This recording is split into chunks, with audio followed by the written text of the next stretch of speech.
tarik 10 dweni mar 11 geno ni ngeso mari osebedo makare kaluwore koda chenro makagi kacha mabedo ga gi odiechieng' makawuono. Agoero kamano maduong' ni yudo thuolo matudi kod odhiambo masani kawo mi weche manyien mag ang'ich welo. Kuma bende ywak jopuonjre ma mbalariany ma Moi pod medo dhi nyime ka moko kuomgi osebudho e mbalariany higni 9 kapod gimedo mana kwano. Kopogore koda mano ero, be ing'eyo ka mwandu mitiyo godo ni rang'iny makare mopuodhi kod piny owacho kata kod duol no ero mano mar KEBS obokelo ni sigana mabende puonji matut kaka inyalo rango kata inyalo ng'eyo mwandu mabende ni kare pacho kinde. Kopogore koda mago, wantiere koda weche ma wamiyo pek odhiambo masani. Our Cardinal John Juyo here present. Jatend piny William Ruto, jatend piny machon Uhuru Kenyatta kod jalup jatend piny manothich oko Rigathi Gachagua orade nyasi mar alama e kaunti ma Embu. If they do not comply to this, that for sure in December we will have a nationwide strike. 2024 will go down in the history as the only year that doctors had to go on strike twice. Riwruok mar lakteche KMPDU bade ma Nyanza olando ng'anyo kochakore tarik 1 dwe mar 12 higani. Mheshimiwa Koome, tunapotafutiwa soko na gavana wetu Nairobi, kwanza aturudishe pale, maana tulikuwa tumeambiwa tungojee paishe. Aturudishe pale, wa mama wetu wanaumia. Johala e chiro midendo ni Masai Market boma wa Nairobi koro kwayo mondo duogi kama yande gitime ohala chon.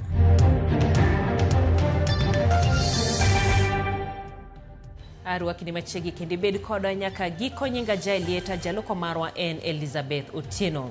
En romo mane jonon siasa wacho ni ne dhi nyiso pek mar ji adek. Jatend piny William Ruto, jatend piny machon Uhuru Kenyatta kod jalup jatend piny machon Rigathi Gachagua. Kata kamano e nyasi mar sidho jadolo ma jokopere Diocese ma Embu Peter Ndung'u, liet mar siasa ne okonena ahinya ka jotelo mane oloso ne okwayo ni jokenya obed mana kod hera kod achiel mar paro. Chris Owino miyo ler mathoth.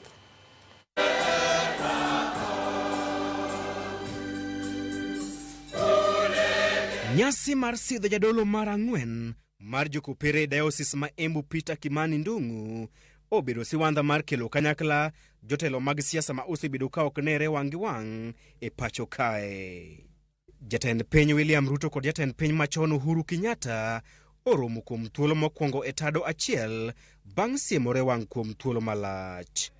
Mae thuolo mokwongo ma jotelo go obet kanyakla nyaka ne Uhuru soko wang' Ruto kuom mae jorit mage duoko piny omenda ne apisi mare kaachiel gi temo tudo anyuola mare kod ketho mar bedo gi bunde 4 ataro mar chik kaachiel gi tude kod ng'anyo mag Azimio e chak higani.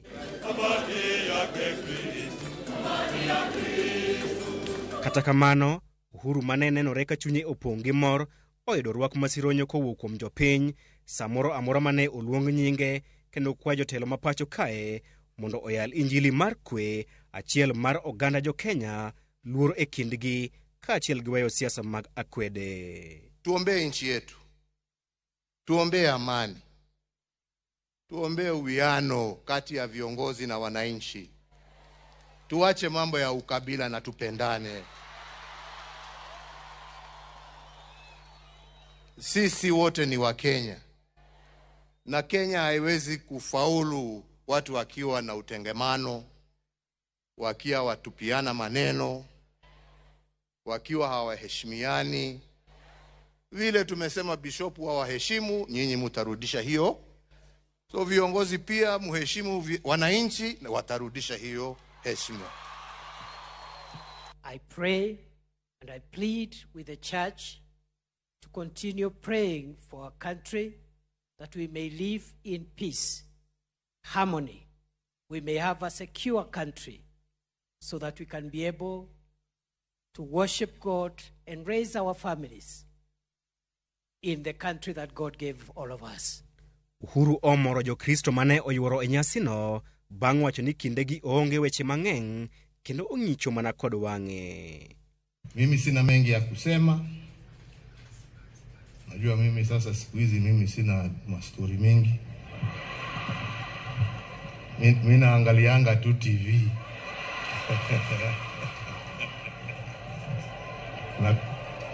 na kusikia radio tu. E kinde twak mare kod jokristo, jatend piny William Ruto ochiwo report card mare ne jatende machon Uhuru Kenyatta kuom lero okenge ma osegoyo e chopo chenro mag dongruok mane gichako kod e sirikal mar Jubilee ka kido manyien mar somo mar CBC kaachiel kod chenro mar gero udi. Nataka nihakikishe ya kwamba vile tulikubaliana na hawa wananchi, mambo ya matibabu isiwe starehe ya watu wadosi, iwe ni haki ya kila mwananchi wa taifa letu la Kenya. Na hiyo kazi nitahakikisha, kwa sababu tulianzisha pale ikawa na matatizo, lakini mimi nataka niwahakikishia wa Kenya na niwahakikishia wa maaskofu wetu. Ruto bende odwoko jodolo mag jokopere manyocha osiemo wang'e kuom nyayo siasa mag miriambo, rem chopo singo mage kaachiel kod tieko mibadhi. E dwoko mare, Ruto osingo madhi tieko midhiero duto ma okwako kumbo manyien mar thieth mar SHA.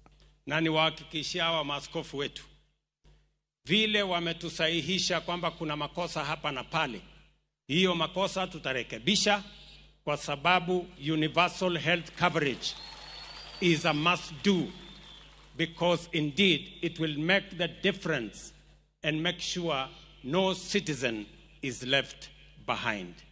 Nyasi makawuono bende okelo kanyakla William Ruto kod jalupne machon Rigathi Gachagua nyaka ne thiche oko e apise dwe mokalo. Kata odoko ne girwako kode machal, pogruok e kindgi ne chal otieno kod odiochieng' e kinde ma Gachagua obet milambo to Ruto obet nyandwat. Kata odoko ne komie thuolo mar loso kata bet machiegni kod jotelo mideo, Gachagua oyudo mijing'o kaluwore kod rwak mane omiye kod jopiny e kinde moro amora mane oluong nyinge. Our former Deputy President Rigathi Gachagua. Rwak makamano nyalo miyo Ruto kod jalupne kithure kindiki wich bar maduong' bang' jopiny remiyo gi rwak machal kod mar Gachagua. Your Excellency, the President of the Republic of Kenya, William Samoei Ruto, and your Deputy Professor Kithure Kindiki. Chris Owino, Ramogi TV. Lakteche mawuok e gwenge ma Nyanza obwogo bago ng'anyo kochopo dwe mar 12 higani ponono ni sirkal ok oketo dwaro margi e tim. Giwacho ni gimiyo sirkal nyaka tarik 30 mano mar dweni mar chopo singo mane oket mano mar medo osara, medo gi lemo kaachiel gi ndike tich lakteche ma interns. Jafwambo marwa Linet Undi miyo mathoth e wi wachno.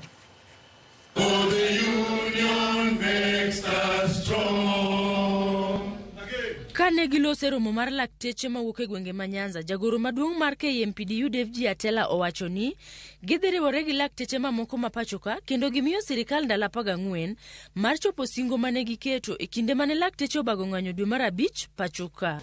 That all the things that we agreed regarding payment of the basic salary arrears, regarding instituting the same in our payslips, regarding payment of the interns who are wallowing with disillusionment in the hospitals, who are suffering, who are frustrated, regarding the promotions, that for sure in December we will have a nationwide strike. We are issuing a warning shot, what we call a bad shot. Migori County, we are going to have a strike in the next 14 days. Giyuak ni piny owacho ojwang'ogi kendo ok dwar chopo singo mane giketo, mano miyo gichungo ng'anyo mane gintiere godo motelo higani. We are saddened that to date, almost 4 months after a strike, county governments have given our return to work formula a wide berth. County governments have abandoned their children.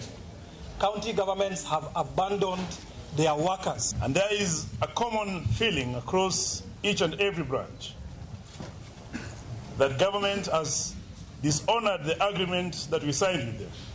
Omedo ni kata bed ni gisetemo twak kod jotend counties magitie, onge ng'ama osewinjogi.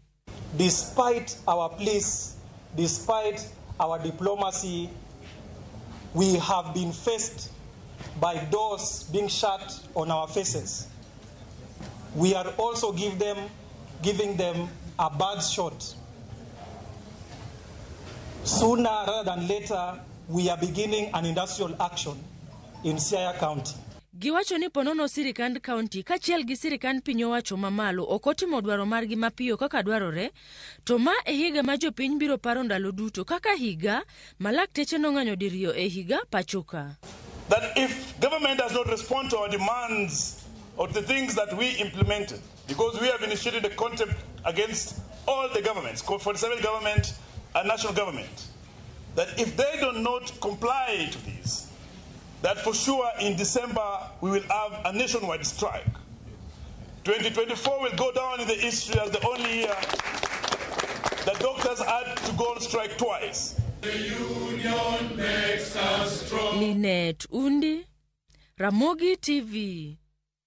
Jopuonjre e mbalariany ma Moi oseyudo pek e tieko sombgi kaluwore koda ng'anyo ma kinde ka kinde matimore e mbalariany no. Jopuonjre mag thieth osebedo ka somo e mbalariany no kuom higni maromo 9. Kaka jafwambo marwa Efi Nyakidi lero, jopuonjre go koro somo kendgi giwegi kama moko to koro owere gi weche somo.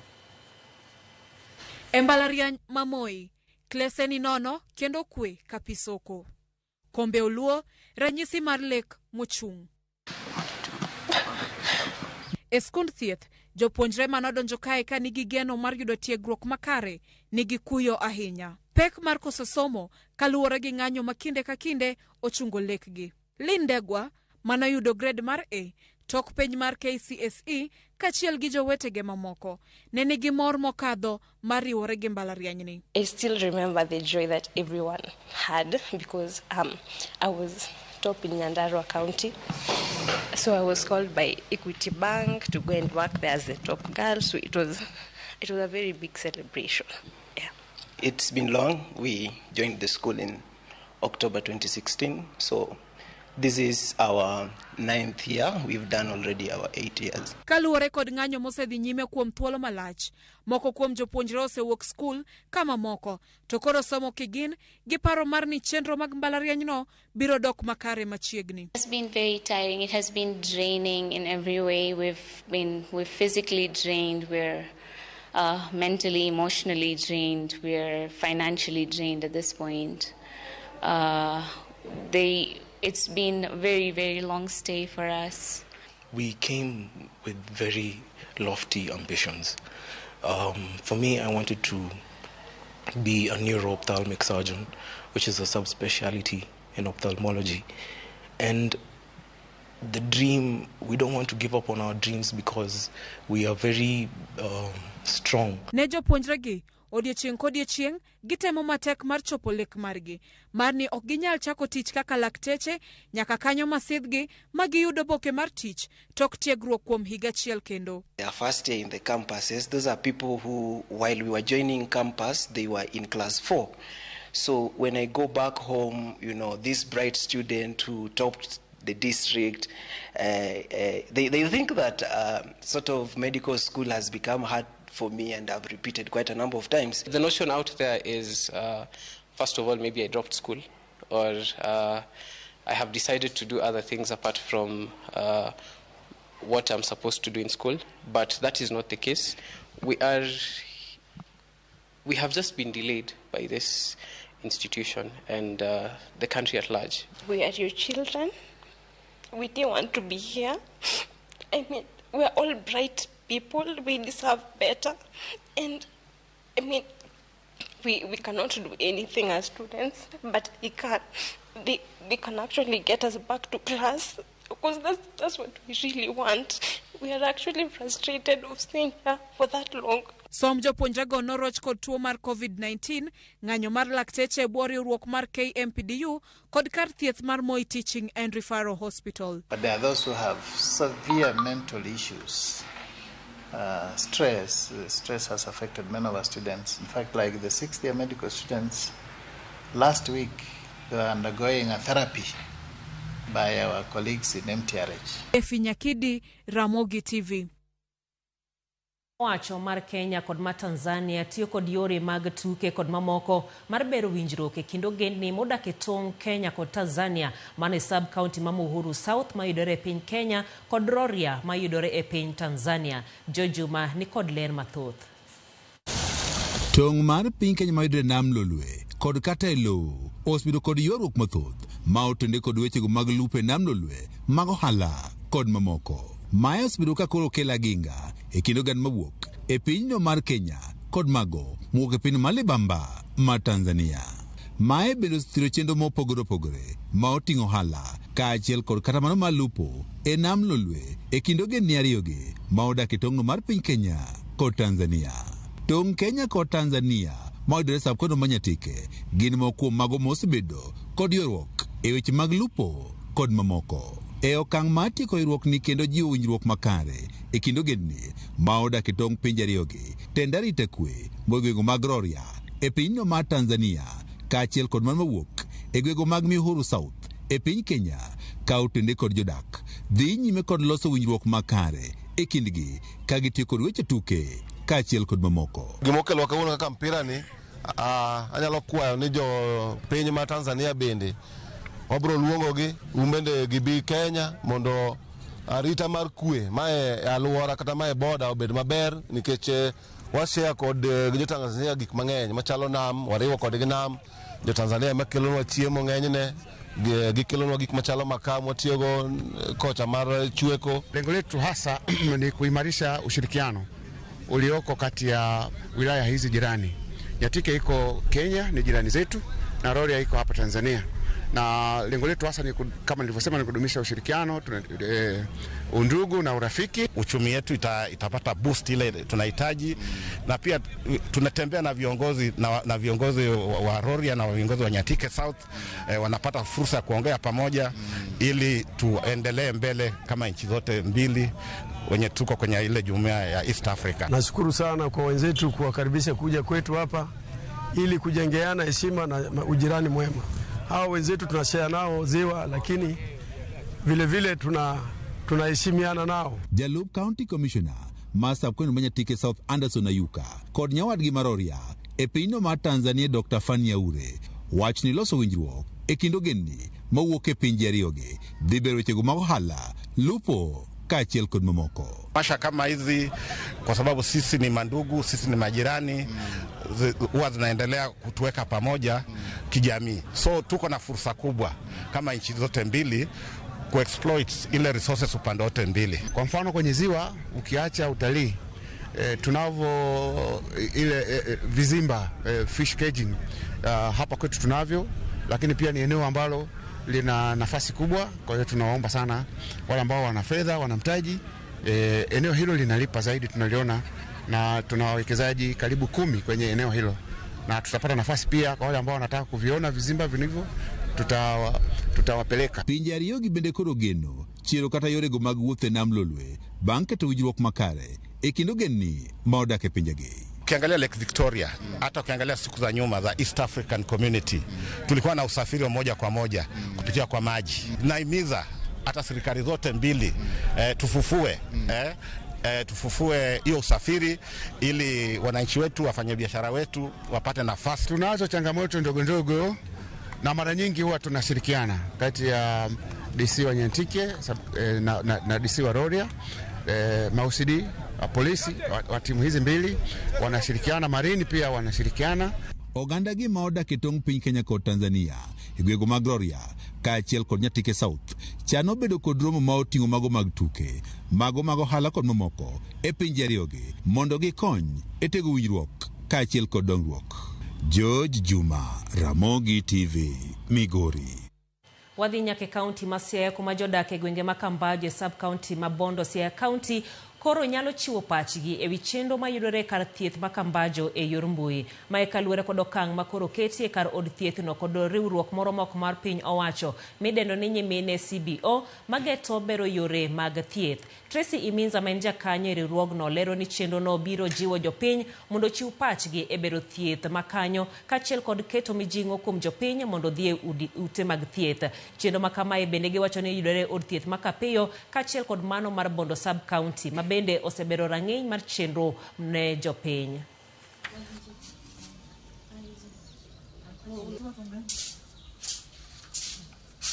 In terms of health service delivery in Mabox, so far we've done data analysis for Kambajo dispensary, and so far there was an issue that came up of privacy and confidentiality of patients' information that was being shared in the community, but now that has been improved. That came out in the first data analysis, and in the second data analysis, we've seen that there's an improvement of privacy and confidentiality. Now patients are being given medication in closed rooms. The essence of this listening session is not pointing of fingers or accusing each other of not what has been done, what hasn't been done.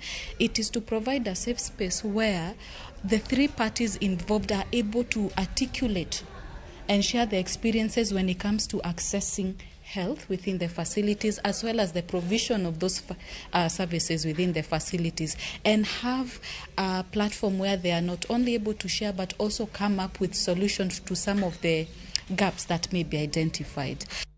Jotelo mawuok e kaunti ma Vihiga yuago nok arita mabende osejimbore e alwora no. Kagilose kinde yawa yanga tesendo bila moro e gwenge ma Luanda. Jotelo go kotene kod seneta ma Vihiga Godfrey Osotsi gi jod bura ma Luanda Dickson Maungu dwaro mondo piny owacho omeda pisas mag abila e kor gwenge go mar gengo weche mag nok arita machalo nek mayande onenore e kaunti no. Kamishona mochung'ne gwenge ma ugwe mar Kenya Irungo Macharia osingone jodak makona arita makare kowacho ni obila osechak chwale kor gwenge makono matego weche magarita.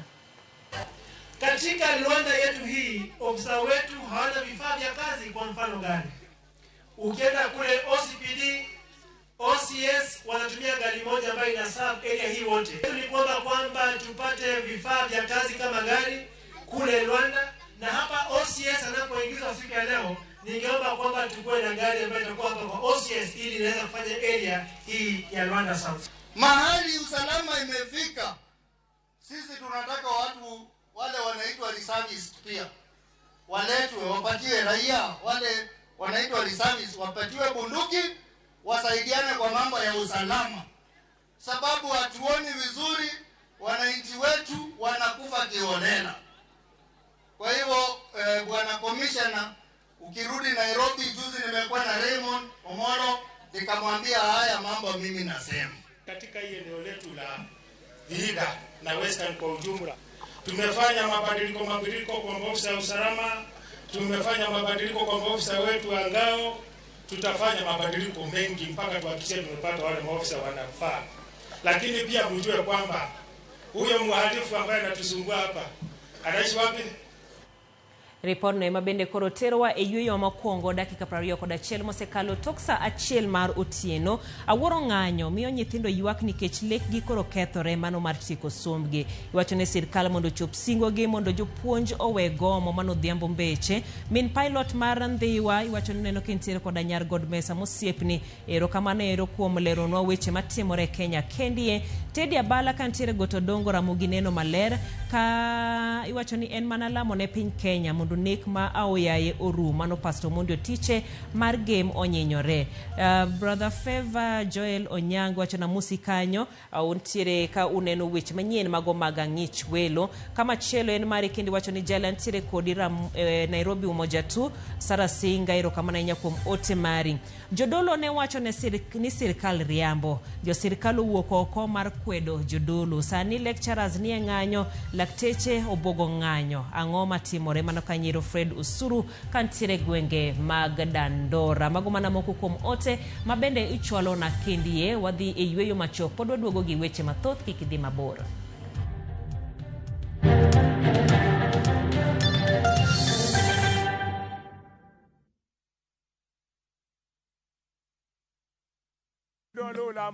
Bed kodwa e wuodhni ka wanono kit timbe mag anyuolawa.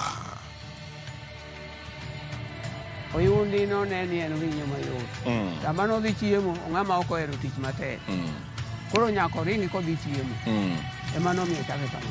Gin kido mamiyo wabedo kaka joluo, sigendni mopogore opogore mag dhoudi mag luo. Chiro ma kiti pando chira. Gini dwa chako ndeti mos. Okelo ni ahonda. Dil majony. Luweche mag luo mopogore opogore. Moro ka moro kuomgi nigi ranyisi mopogore opogore. Wuon bagolo ng'ani ka wuongi watere wadhi gone dala. Koro telo gile to gi gweno. 111 Luchenro ni Ngeso ka Ngeso, saa 1:45 otieno e Ramogi TV.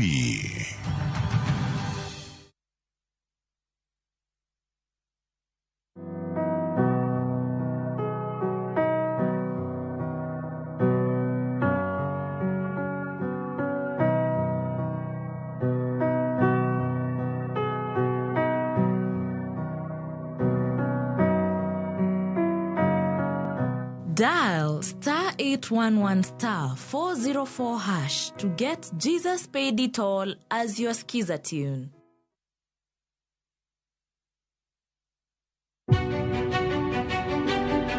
Chakre kinde mosekalo nyaka e chuny ngima ma pile ka pile. Tiprosa dawa iwacho ne riambo marach kendi dwa hewe kendi riambo moingo dawi. Wuoth kodwa sama wanono sigendni mabeyo mag gwengewa.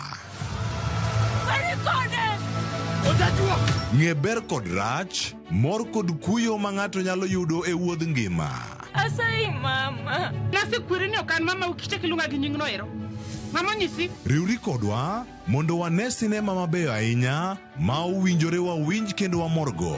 Kendi ng'eno wono sipi mabeyo. Lakini nitie kuma kete mami. Winam Cinema. Jumapil, saa 2:15 otieno kod saa 4 otieno. Kik bai.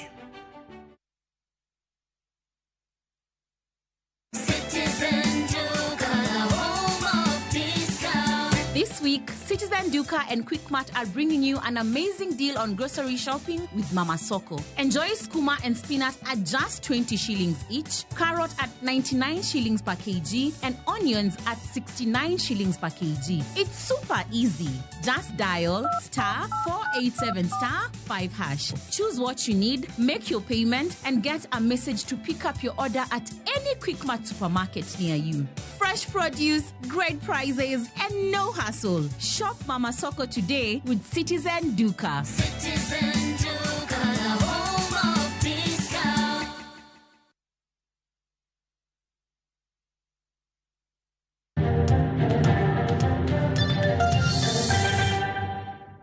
Machiegni kendo johala mag Masai Market koro dwaro mondo sirkal kaunti ma Nairobi kod sirkal mamalo odwogie chichgi machon manitiere bath doho maduong' mogik kata Supreme Court. Mae timore tok koth mamedo chwe e boma Nairobi rocho chenrogi mag ohala kawuono. Kaka jafwambo marwa Efi Nyakidi lero, tend chirono bende dwaro mondo sirkal kaunti ma Nairobi ogenegi chiro mosiko kaka yorno matieko dar makinde ka kinde.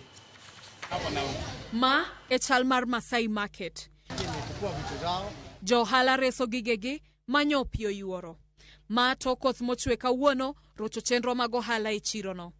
Johala go oyuago lal maduong' kendo lero ni ogiyudo thuolo mar timo ohala kaluwore ni onge kuonde ma pi kadhe chirono. Onge biashara monyalo timo kawuono. Gik moko kata mag ji okethore e chiro ka nikech pi, moko be pi oting'o modhigo. Nikech samoro ibiro tiumo gigi piny, iparo ne ng'o ni geng'e koth. To kare king'iyo piny kucho pi odonje te. Nikech drainage makabis onge and very poor. So kawuono kaka neno ji ka ochung'o since morning. Onge biashara ma ji osetimo ka nikech koth. Gimedo bende ni kata obedo ni masira ma kama oyudogi, pod sirkand kaunti ma Nairobi solo osuru kuomgi. Gino momedo chwalo ichwang' margi. Leo hii hakuna mtu amefungua kazi. County Council imekujia pesa na inakujia pesa mahali ambapo watu hawajauza. Kwa hiyo maduong' mar johalago en mondo mi ogai mar doho Martha Koome kachiel kotend sirkand kaunti ma Nairobi oyienegi gidog kargi machon manodargie tok ng'anyo mar rowere mag Gen Z. Ma kaluwore gi dar mar kinde ka kinde mar yudo chiro. Mheshimiwa Koome, tunapotafutiwa soko na gavana wetu Nairobi, kwanza aturudishe pale, maana tulikuwa tumeambiwa tungojee paishe. Aturudishe pale, wamama wetu wanaumia. Tend chirono bende ochiwo ler ni Masai Market en achiel kuom mago mosebero limbe pachoka kaluwore gi gigo magiuso magin ranyisi mar kido kod timbe mag oganda jo Kenya. Ni kitu ambayo imeleta utajiri mkubwa sana katika mambo ya kacha. Mbao umesikia imetoa watu katika kila sehemu. Tunakuanga tegemeo sana kwa hapa within city bed. Sisi ndio tunauzanga bidhaa zetu, hata zinaleta pesa kwa serikali kwa sababu tunauzia watalii wenye wanatoka mbalimbali. Gidwa Romondo Governor ma Nairobi Johnson Sakaja oketo kenge mag neno ni giyudo chiro mosiko kaka achiel kuom yore mag tieko dar makinde ka kinde ka gimanyo chiro. Magi wacho ni biro konyo gi yudo yuto makare mabende biro bero chal ngimagi. Tunahitaji permanent market. Ninaposema hivyo namaanishaje? Kuna soko ziliambiwa zinajengwa 20. Tunataka Masai Market ipate sehemu katika hizo soko. Efi Nyakidi, Ramogi TV, Nairobi. Weche mag mwandu mae en juma moyiedhi mar dhialo rang'iny mowinjore mag mwandu. Nyasi mehingo higa ka higa dwe mar 11 kirango matut rang'iny mag mwandu moganda thoro tiyogo. Jolony rango matut kaka mwandu mopogore loso machope rang'iny mowinjore samitiyo kodgi mar neno ni giluore kod chike mantie kaka yor rito ngima oganda. Ripota marwa Millicent Adhiambo miyo wapacho oganda kod jolony e kor gwenge ewi mwandu makare. Kata obedo ni ekind tarik 11 nyaka tarik 15 dwe mar 11 higa ka higa piny mangima ingo jumdhialo rang'iny mar mwandu oganda mathoth to pok oyango tie rango rang'iny mar mwandu to kod gimamano nyalo timonegi e ngimagi. Odiochieng' ma kawuono wagoyo mbaka gi jopiny ewi gima rang'iny mar mwandu nyisonegi to kod maino mowinjore gi ket e paro sama ginyiewo kendo tiyo gi mwandu. Quality luore gi kiwango mar gimoro, obed kata product ma ng'ato dwa tiyogo, koro nyalo bedo quality ne opogore rang'iny mare. Quality en gima of standard madwarore mobedo approved gi KEBS ma can't harm your health in any bad way. Mae week monego beni gimoro amora ma dhano consume kata gimoro amora ma dhano tiyogo. Obed gik michamo, obed gik mirwako, onego beni watiyo gi gimoro amora ma en quality mopuodhi gi jo KEBS. Korka korgi jolony mawuok e bad migawo mochung' ne rango rang'iny mar mwandu pachoka Kenya Bureau of Standards bade ma Kisumu yango ni ngima makare oyiengore rang'iny mar mwandu kendo gin kod ting' mar puodho mwandu duto kapok gichopo ne jopiny. The whole purpose of World Quality Week is to make sure that the population, the consumer, and everyone concerned is aware about quality matters. The World Quality Week provides for us an opportunity as the practitioners in the quality industry to raise awareness on quality matters. Ka inje tiyo gi mwandu, neni mwandu mitiyo gi mwandu mosedhi ma ochope kiwango mowinjore. Ka in ng'ama loso mwandu, neni mwandu miloso ok mana nochope e kiwango mowinjore, but kadhi gi thuon wach ma higani mar compliance, from compliance to performance, en wadwano ng'e to mwandu mwalosogo bende gitiyo kaka owinjore. Jopiny yango ni pod nitiere kuonde ma maino ok oketi e rango rang'iny mar mwandu ma oganda tiyo godo anyote mwandu mochuno kaka chiemo, thieth e kind mamoko. Lack of quality to pod ntiere kuonde mathoth sana. Kata kong'o ma ji madhogi thoth gi yudo ka obila laore gi jok maruwo kong'o e yo marachgi. Koro ji consume gik mang'eny moko puodhi. Kata modhi ma ji pakogi ntie moko maricho ma ham ng'ato. Ineno ka face ng'ato lokre red mano meaning otiyo gi mo marach. Okay, the mo okaw mo no but of low quality. Koro nya bedo harmful to the skin. Chiemo inya yudo kata kuonde kaka ina mag supermarket. Inya yudo ka en chiemo manosekethore but pod entiere shelf. Dong neno kanye ndi koro quality ne ok dhi tundo rang'iny mano nego bed chaindi. Kwayo mage ma jopiny ni godo ne KEBS kaka duol mochung' ne nono rang'iny mar mwandu. Mibadhi ema ketho gik mang'eny mag quality. Iyudo ka kambi moro nopodho chon to gike pod iuso. Ji mang'eny wasefwenyo ni consume gik manose expire chon. De waher KEBS mondo okonywa yore makamago eko. Gikaw step makende mondo giwuoth ging'i gimoro amora ma jopiny consume. De waher ni wa consume gik maber mondo ngima wa bende wadag higni mathoth. Kenya Bureau of Standards lero kenge magitiyo godo e puodho mwandu to kod pek magikaloe e neno ni mwandu duto pachoka gin mabeyo ne ngima dhano. KEBS nigi laboratories masani miluongo ni state of the art laboratories man gi machines ma nyalo pimo mwandu duto ma iloso pinywa ka kata mwandu mabiro mondo mi koro kwasepimo gigi ema miyo wang'eyo kata gigi ochope rang'iny madwarore. En thuolo mwakawo mondo wapuonjre mondo wamed riekni e weche mag quality gi nikech wang'eyo ni weche mag quality gi gin weche ma affect wa directly nikech kata en chiemo emichamo to en quality ma ok ochope kiwango mowinjore cha to samoro nyalo chandi. We must move from just insisting that the product complies to ensuring that the parameters that we are checking with regard to compliance are actually in line with what it is that is important for the consumer. Ewi mano gimedo lero ni jopiny nigi yore maginyalo fwenyo go mwandu ma ok ochope rang'iny madwarore. Wiwa kacha website wa www.kebs.org wasepedho alanga mwandu duto mosekalo lwetwa mobidhi kendo nie rang'iny mowinjore gigo mosesidhi. Koro ibro oro message machuok e 20023 kioro gi SM hash to gi namba no to ibro yudo duoko ni to mwandu no en ang'o to ng'ama lose to mwandu no be nigi barua matiyo mondo mi mwandu no bede e chiro ne jopiny mondo jopiny otigo. Wajibika na KEBS means that everybody is responsible. Everybody has a role to play, and the consumer as well has a role to play. And therefore, if somebody comes into your manufacturing site, into your shop, and claims to be a KEBS official, you can actually check. Maen Juma Makende maparo ne oganda mondo beda kicha gi rang'iny mar mwandu magitiyo godo kaka gino mamulonge magi achiel kachiel ka bende paro negi mar yiero rang'iny mar mwandu seche duto e wi romb mwandu. Wach manyalo dhialo godo ji en ni quantity ng'eny, yes ibro enjoy lakini en short lived orumo piyo, but quality ber onyalo bedo achiel no to dhi serve for a very long term. Tuoche mayudore sanie biro gi gik mwa consume, chiemo mwachamo, modhe mwatiyogo ema thoth gikelo gigi. Koro beduru jok mohero quality and not quantity. I wish everyone a happy quality week. So let's work together to make sure that Kenyans, East Africans get good quality products. Millicent Adiambo, Ramogi TV, Kisumu County.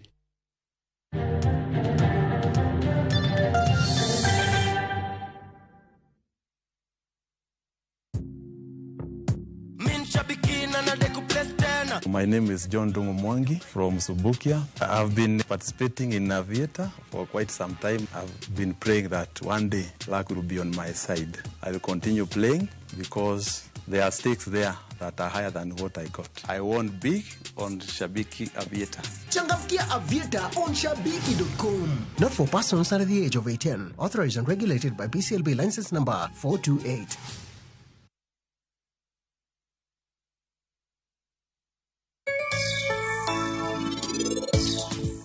Jite paro ni wakendre, giparo ni wan jomoherre. To wan mano osiepe kai. Kenywa ni en keny mar dweche matin kende. To mano te borumo. Let's open big doors that harbor progress.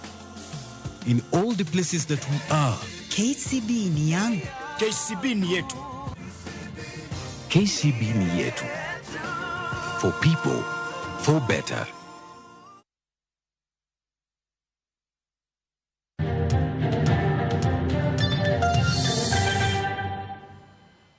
Chenro mar Safaricom sambaza furaha mitae kod kambi ma Safaricom ochope kaunti ma Nakuru kawuono kuma oganda mathoth nochudo mich kod mwandu mamoko e campaign ma wigi abich ma bende osir kod kambi mar lendo mano mar Royal Media Services. Bang' ndalo auchiel e wuodh dhialo kambi mar Safaricom mong'ere ni Safaricom sambaza furaha e gwenge mag Homa Okak, chenro no orumo odiechieng' ma kawuono e kaunti ma Nakuru. E apaya johera mag Safaricom no yudo yuto madongo. Tumepatiana mbuzi wengi sana, tumepatiana kuku wengi sana, tumepatiana shopping ya Christmas, na tunashukuru zaidi kwa udhamini wa Safaricom katika maadhimisho ya miaka 24, nasi pia vile vile katika kuwashukuru na kuzawadi wasikilizaji wetu, naweza nikasema kwamba umekuwa ni msafara wa kufana. Wuodhno noti godo e puonjo jo Kenya e ber mar rito pingi mar simu e yor geng'o kik wuongi mar lalo pesgi. Nasema tukisherehekea kuwa miaka 24 lazima tuje kwa ground tuwe nanyi nyote. Juma Makiny wuodhi dhi chomo e gwenge mag Masawa. Na sherekea miaka 24 ya Safaricom na pia miaka 24 ya Royal Media Services. So partnership yetu imekuwa there for a very long time. Wuodhi dhi chomo gwenge mag Kenon, Kangema, Othaya, Karatina, Nyeri, Embu, nyaka Mwea. Wewe sikiza tu radio yako ama uangalie TV yako ama uangalie platform zetu za digital na za Safaricom, utajua pale tunaenda. Hildo Buya, Ramogi TV. Mano bende machkoro watieko godo chedo ni mano mar ang'icho iloro kama maduong' mabedo kodwa gi odhiambo masani. Wachakwa tude kocho po sadek mabende wiki kwil wantiere koda cheno marwa mar mene wacho. Nyinga Jailieta, jaloko marwa en Elizabeth Otieno.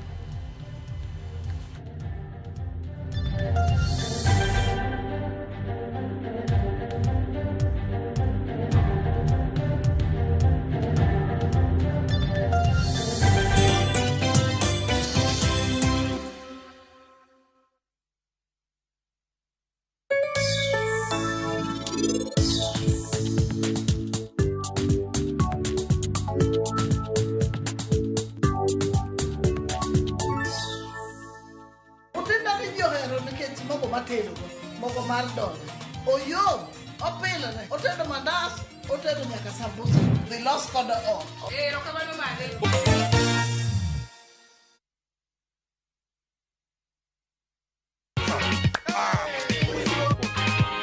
Wakenya kote nchini wanaendelea kujishindia mamilioni kila wiki. Nimepata hiyo pesa sasa. Bonyeza *487*3#, weka 50 bob tu upate content na point 50 za kuingia kwenye draw ya 50,000 kila siku, milioni 1 kila wiki na grand prize ya milioni 3. Ile kubwa sasa. Hata mimi natamani milioni 3. Jibambe na content nyingi zaidi, uongeze chances zako za kushinda. Jipange na View sasa. Hii mchezo ni ya ukweli.